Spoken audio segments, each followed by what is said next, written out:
It had been many years since my cousins and I sat around the backyard, chatting up on life. This overdue visit felt just like yesterday, and the only thing missing was my uncle, their dad. The last time I drove to Reading was to grieve and to say goodbye. And saying goodbye was not easy for most. Many cried, tears of sadness. On that day, I began to question my lack of tears and my lack of sadness.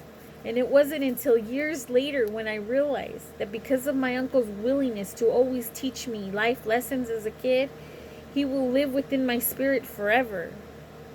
I had no reason to say goodbye because he never left.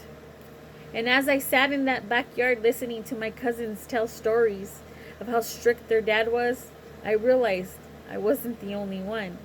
Why, my older cousins had stories to tell of their own. Later on, as I thought about it, I realized with a smile on my face and tears running down my cheeks that he loved me just like his own.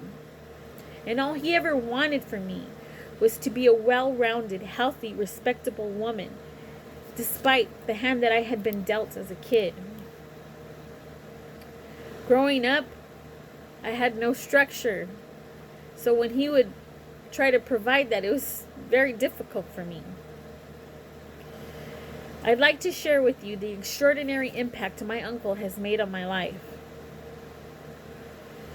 Whenever I saw him, he would stop, pull his glasses down to the middle of his nose, and ask questions, never failing to give me his opinion. Whenever I heard that he was coming to visit Grandma's house, I'd start to cringe and know that he'd find something to scold me about. At 13, I had no idea what that meant. I finally started to realize what it meant when Uncle Bobby moved in to take care of me. We lived together. He sat me down and he says, "These are going to be the new rules, and this is what I expect of you." Boy, was that hard for me. From that day, every day was a lesson on how I ate, what I wore, how I sat, how I cleaned, and how I cooked. Mornings were spent making sure that I was appropriately dressed for school.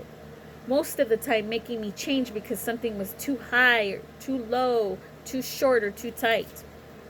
He taught me how to clean. He taught me how to cook. He taught me how to speak.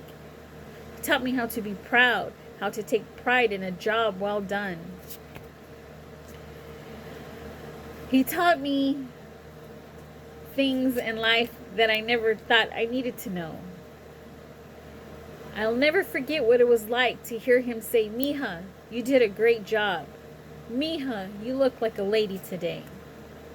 I will also never forget what it was like to let him down. Many in the family know about the ultimate letdown that I did. I ran away for many years and couldn't face him until I had a child of my own. And on that day when we reunited, he sat me down and says, "I'm very proud of you and the mother that you've become. I'm proud of the woman that you've become." It felt just like old times, except this time I was a grown-up. My only regret is that on that day I couldn't tell him how much gratitude I had for him or my feelings of admiration.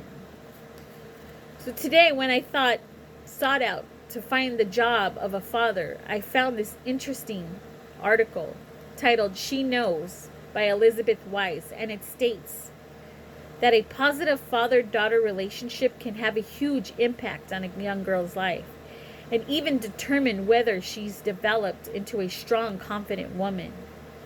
A father's influence on his daughter's life shapes her self-esteem, her self-image, confidence, and opinions of men.